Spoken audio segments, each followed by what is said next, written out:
Untuk tanaman ketapang kencana ini memiliki perantingan yang berbentuk membulat menyerupai payung, dan tanaman ini jika kita pangkas atau kita potong dari atas ranting atau kita ambil ranting di ketinggian 4 meter, kita potong batang yang menjulur ke atas, maka tanaman ini tidak akan mati dan tanaman ini akan sangat mudah menumbuhkan tunas. Jadi kita nggak perlu ragu kalau misalkan terlalu tinggi itu harus kita potong, nggak perlu ragu ya, langsung potong saja, nggak masalah. Biar perantingan yang kita piara yang membulat seperti payung di ketinggian 4 atau 3 meter ini, dia akan terus melebar dan dia akan ketemu ke perantingan yang ada di barisan samping. Jadi lama kelamaan si daun ini akan menutupi seluruh lahan walaupun dengan jarak tanam yang lebar ya, 6 atau 8 meter. Cuma untuk rekomendasi ditanam dengan jarak 6 meter biar lebih cepat menutup bagian atas dan bisa menaungi vanilinya. Berikut spesifikasi dari tanaman ketapang kencana. Yang pertama, memiliki nama latin ya, ini nggak penting. Yang kedua, memiliki percabangan atau ranting yang teratur berlapis seperti payung.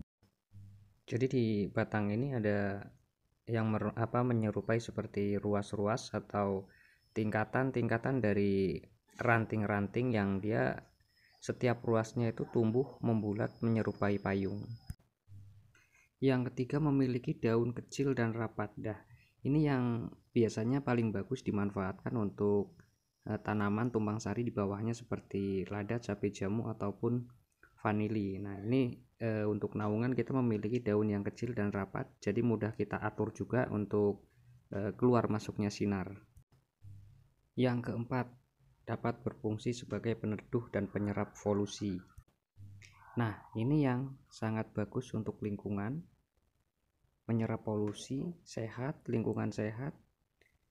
Bagian bawah teduh dimanfaatkan untuk vanili juga bagus. Nah, jadi lahan ini semakin sejuk.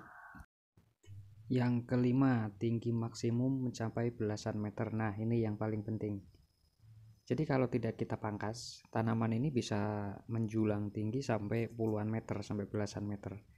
Jadi bagaimana caranya biar tanaman ini bisa tetap pendek dan bisa menaungi dengan bagus, tetap kita pangkas. Yang keenam, bentang ranting mampu mencapai 4 meter.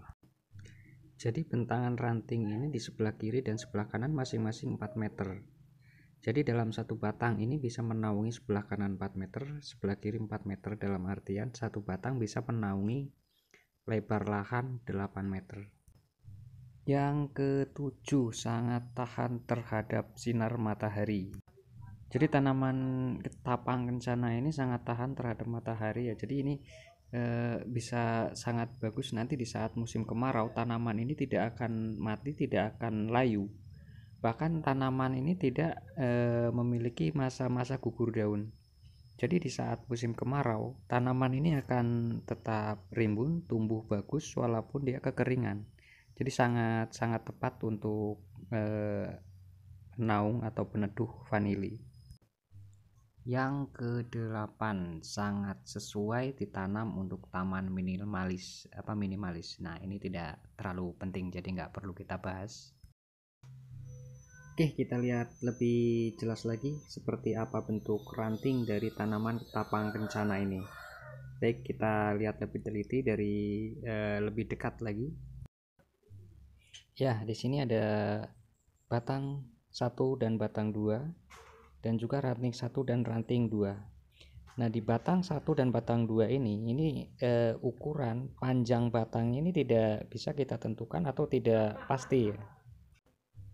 Jika di batang 1 atau di batang paling bawah sampai ke ranting 1, ranting pertama, ini tingginya bisa di atas 2 meter. Ini bagus. Jadi kita tinggal potong bagian batang yang kedua di atas. Cuma kalau di bagian ranting atau di bagian bawah, batang bawah sampai ke ranting pertama, ini tingginya tidak mencapai 2 meter atau lebih dari 2 meter. Itu kita buang, kita pangkas, dan kita manfaatkan yang ada di bagian ranting 2 atau di atas batang kedua. Nah, di sini ada ranting 2, 3, dan 4. Jadi kalau misalkan di ranting pertama, ranting kedua, ranting ketiga, itu dirasa masih kurang tinggi atau kita menginginkan naungan yang lebih tinggi ya, di ketinggian misalkan 4 meter atau 5 meter, itu tergantung selera kita. Nah, jadi kalau misalkan kita menginginkan naungan di atas 4 meter atau di 3 meter ke atas lah, itu yang ranting 1, 2, dan 3 itu kita pangkas, lalu kita piara ranting di bagian paling ujung, dan itu batang yang pucuk itu kita potong biar ranting yang kita piara itu semakin melebar dan tumbuhnya itu bagus di bagian perantingan, bukan di batang yang menjulur ke atas. Untuk tanaman ketapang kencana ini sangat mudah dikembangkan. Jadi ini kita bisa tanam dengan stek. Nah, kalau misalkan di batang ini tumbuh tunas nih, yang setelah kita pangkas tumbuh tunas, itu kita potong, kita tanam lagi di polybag dengan cara stek, itu akan sangat mudah tumbuh. Kita ambil bibit yang muda, kita tancepin langsung di polybag tanpa zat perangsang apapun, ini akan tumbuh. Yang penting jangan dijemur ya. Nah, untuk mendapatkan bibit-bibit ketapang kencana ini sekarang udah banyak dijual di tukang-tukang bibit ataupun penjual-penjual bunga ya. Ini biasanya digunakan untuk taman-taman juga sih. Kalau misalkan di tempat-tempat kalian ada penjual bunga, itu biasanya mereka punya tanaman ketapang kencana ini. Tapi cara memilih ketapang kencana ini agar bisa dia tumbuh tinggi, itu pilih yang steknya itu dari batang. Jangan pilih yang stek dari ranting. Kalau yang stek dari ranting nanti jadinya dia perdu dan hanya melebar, tapi dia tidak tinggi. Dia hanya berupa ranting saja.